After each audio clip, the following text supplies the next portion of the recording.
نحمده ونصلي على رسوله الكريم أما بعد أعوذ بالله من الشيطان الرجيم بسم الله الرحمن الرحيم وَلَنُذِيقَنَّهُم مِّنَ الْعَذَابِ الْأَدْنَىٰ دُونَ الْعَذَابِ الْأَكْبَرِ لَعَلَّهُمْ يَرْجِعُونَ۔ میرے محترم سامعین حضرات، جب انسان کسی پریشانی میں ہو یا بیماری یا تکلیف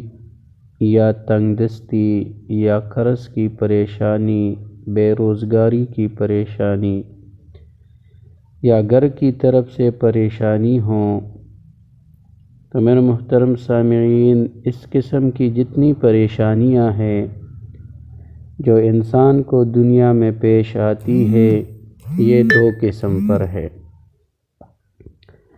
پہلی قسم کی پریشانیاں وہ ہے جو اللہ رب العزت کی طرف سے قہر اور عذاب ہوتا ہے۔ گناہوں کی اصل سزا تو انسان کو آخرت میں ملتی ہے، لیکن بعض اوقات اللہ تعالی انسان کو دنیا میں بھی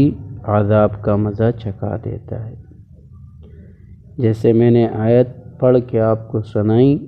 اللہ رب العزت اس میں فرماتے ہیں کہ آخرت میں جو بڑا عذاب آنے والا ہے، ہم اس سے پہلے دنیا میں بھی تھوڑا سا عذاب چکھا دیتے ہیں، اور اس سے مقصود یہ ہوتا ہے کہ لوگ اپنی بد اعمالیوں سے باز آ جائیں۔ اور دوسری قسم کی تکالیف اور پریشانیاں وہ ہوتی ہے جن کے ذریعے بندہ اپنے رب کے ساتھ اس کا تعلق پیدا ہو جائے، اور اس کا تعلق اپنے رب کے ساتھ پیدا ہو جاتی ہے، اور وہ بندے کے لیے اجر و ثواب کا ذریعہ ہوتا ہے۔ اور دونوں کو پہچاننا اور ان دونوں کی علامات بھی الگ الگ ہے۔ پہلی قسم جو دنیا میں عذاب اور قہر ہے اللہ کی طرف سے، وہ پریشانیاں ہیں جس میں بندہ اللہ سے دور ہو جائے، اللہ رب العزت کو وہ بھول جائے۔ اور دوسری قسم جو اللہ کی طرف سے درجات کی بلندی اور رحمت ہے، تو وہ پریشانیاں ہیں جس سے بندہ اللہ رب العزت کے دربار میں حاضر ہو جائے